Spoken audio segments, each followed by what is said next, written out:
Point நேயர்களுக்கு வணக்கம். என் வீட்டு கண்ணுக்குட்டி என்னோட மல்லு கட்டி எம்ஆர்பில் முட்டுதடி கண்மணி அப்படின்னு தான் பாஜக இப்போ புலம்பிக்கிட்டு இருக்கிறாங்க. தமிழ்நாட்டு பாஜகவில் ஒரு கலக்குன்னு ஒரு அண்ணாமலை அவர்கள் பட்டி தொட்டி எங்கும் பாஜகவை பற்றி பேச வைத்தவர். அதுல பாஜக தமிழ்நாட்டுல இந்த அவர் தலைவரா இருக்கும் பொழுது அந்த இடைப்பட்ட காலத்துல ஒரு அதீத வளர்ச்சி அடைஞ்சதுன்னா அது அண்ணாமலை அவர்களால தான் அப்படின்றதுல எந்தவித மாற்று கருத்து இல்லை. அப்படி ஒரு பவர்ஃபுல் மிக்க ஒரு லீடரா தமிழ்நாட்டுல அண்ணாமலை அவர்கள் வளம் வந்தாரு. ஒரு பக்கம் எனக்கு ஒரு கண் அமித்ஷா என்றால் இன்னொரு கண் மோடி அப்படின்றதுல ரொம்ப உறுதிப்பட இருந்தார். பாஜகவில் நான் எதுக்கு இருக்கிறேன்னு நீங்க நினைக்கிறீங்க? இங்க இருக்கிற தலைவர்களுக்காகவா இல்ல டெல்லியில இருக்கிற தலைவர்களுக்காகவா? அமித்ஷா மோடி இவங்க ரெண்டு பேரால தான் நான் இன்னைக்கு பாஜகவிலே இருக்கிற, பாஜகவில் நான் பயணிக்கிறேன். இவங்க ரெண்டு பேர் தான் எனக்கு முக்கியம் அப்படின்னு தொடர்ந்து ஒவ்வொரு ஸ்பீச்சிலும் சரி மேடைகளிலும் சரி அண்ணாமலை அவர்கள் என்ன பண்ணுவாரு, பேசிக்கிட்டே இருப்பாரு. இவ்வளவு ஏங்க அதிமுக பாஜக இப்படின்ற ஒரு முரண்பாடுகள் வந்ததுல அப்ப கூட அதிமுகவுக்கு ஃபேவரிசம் இல்லாம பரவாயில்ல சார், பாஜக கூட்டணியிலிருந்து அதிமுக விலகி போனாலும் அதை பத்தி கவலை கிடையாது, நீங்க நில்லுங்க, தமிழ்நாட்டு மாநில தலைவர் நீங்க தான் சொல்லுங்க, அதுபடி நம்ம செஞ்சிருவோம் அப்படின்னு ரொம்பவே உறுதிப்பட என்ன பண்ணாரு அண்ணாமலை அவர்களுக்காக அமித்ஷா அவர்கள் நின்னாரு. இவ்வளவு ஏங்க 2024 நாடாளுமன்ற தேர்தலில் பாஜகவா அதிமுகவா அப்படின்ற ஒரு மோதல் வரும்போது கூட டெல்லி பாஜக தலைமை அண்ணாமலை பக்கம் தான் இருந்தது. பரவாயில்லங்க, நம்ம கூட்டணியில இருந்து அதிமுக விலகி போனா கூட அதை பத்தி கவலை கிடையாது, நீங்க இருக்கீங்களா எங்களுக்கு அப்படின்னு டெல்லி தலைமை என்ன பண்ணுச்சு, அண்ணாமலைக்கு ரொம்ப உறுதுணையா இருந்தாங்க. அந்த தேர்தலில் அதிமுகவை 3ஆம் இடத்துக்கு தள்ளினாரு அண்ணாமலை அவர்கள்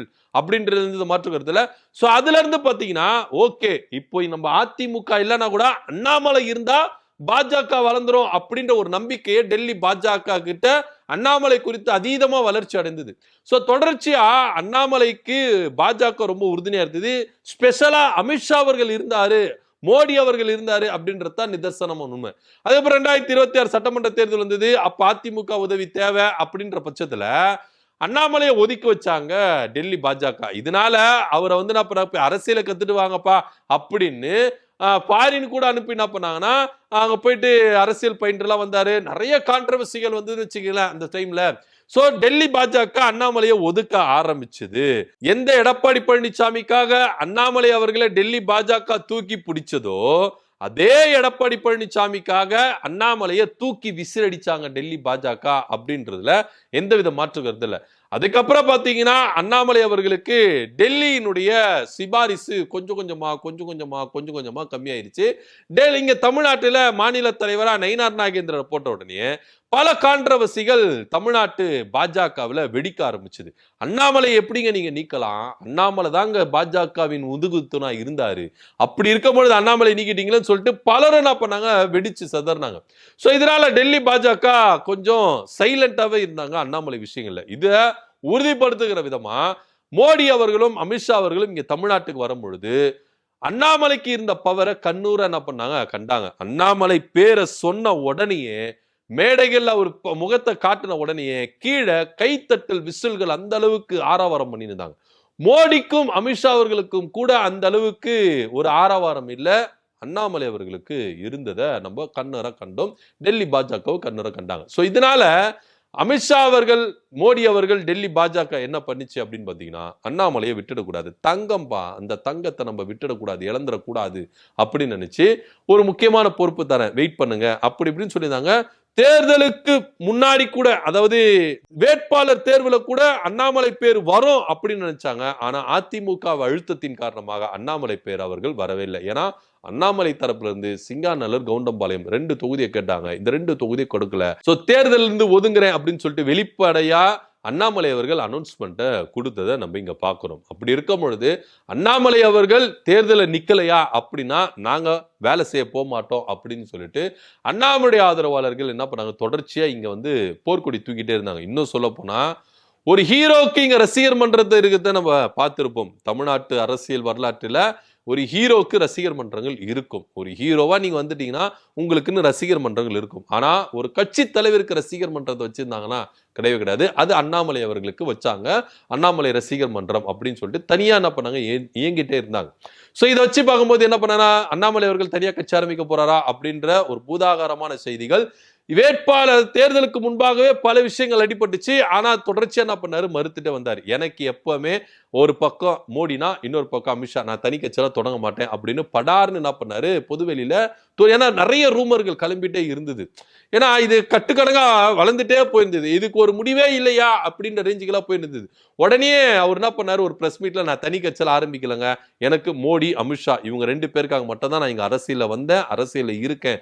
சோ இவங்களை மீறி எல்லாம் நான் என்ன பண்ண மாட்டேன், கட்சி ஆரம்பிக்க மாட்டேன் அப்படின்ற ஒரு விஷயத்தை அண்ணாமலை அவர்கள் சொன்னார்.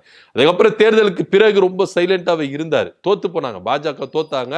தேர்தலுக்கு பிறகு ரொம்ப சைலண்டாவே இருந்தாங்க. எந்த ஒரு அதிரடியான அரசியல்ல அண்ணாமலை அவர்கள் ஈடுபடவே இல்லை.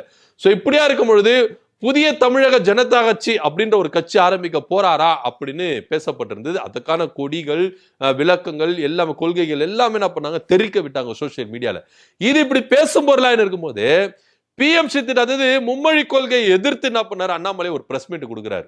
அதாவது 2029-30 இந்த ஒரு காலகட்டத்துல தான் இந்த கல்வி பாட திட்டம் அமலுக்கு வருது அப்படின்னு மத்திய அரசு மூலியமா கொடுக்கப்பட்டது. ஆனா இப்பவே நீங்க இம்ப்ளிமெண்ட் பண்றீங்களே ஏன் அப்படின்னு சொல்லிட்டு அண்ணாமலை கடுமையான ஒரு குற்றச்சாட்டை முன்வைக்கிறார். சரி, இந்த மும்மொழி கொள்கை வந்து பாத்தீங்கன்னா மத்திய அரசு கீழே இருக்கிற அந்த கல்வியில மட்டும் தான் கொண்டு வராங்க, சிபிஎஸ்இல கொண்டு வராங்க. இது 9ஆம் வகுப்பு படிக்கும் மாணவர்களுக்கு 3வது மொழியை கட்டாயம் பயின்றிருக்கணும் அப்படின்ற ஒரு கட்டாயத்தை என்ன பண்றாங்க, இங்க திணிக்கிறாங்க. சோ இதை எதிர்த்து என்ன பண்றாரு அண்ணாமலை அவர்கள், ஒரு கடுமையான ஒரு குற்றச்சாட்டை வைக்கிறாரு. அது எப்படிங்க இந்த குறுகிய காலகட்டத்துல மாணவர்கள் இப்படி பயில முடியும்? சோ இதனால இந்த திட்டத்தை நான் கடுமையா எதிர்க்கிறேன் அப்படின்னு சொல்லிட்டு அண்ணாமலை என்ன பண்றாரு, கடுமையா எதிர்க்கிறாரு. சோ இப்போ இந்த பக்கம் வந்து பாத்தீங்கன்னா புதிய தமிழக ஜனதா பார்ட்டி அப்படின்னு சோசியல் மீடியால கலக்குன்னு கலக்கிட்டு இருக்காங்க. பிரத்யேகமான கொடி, கொள்கைகள் எல்லாமே, கோட்பாடுகள் எல்லாமே இது பண்ணிட்டு இருக்காங்க. இந்த ஒரு விஷயம் அடங்குறதுக்குள்ளாகவே பாஜகவை எதிர்த்து, அதுவும் மோடி சைன் போட்டு ஒரு சர்க்குலர் அனுப்புறாரு. அந்த சர்க்குலரை எதிர்த்து இங்க இருக்கிற முன்னாள் பாஜக மாநில தலைவர் அவர்கள் ஒரு அதிரடி கொடுக்கிறார்னா இதை நம்ம எப்படி எடுத்துக்கிறது அப்படின்ற ஒரு விஷயம் தான் நம்ம பார்க்க வேண்டிய ஒரு விஷயமா இருக்குது.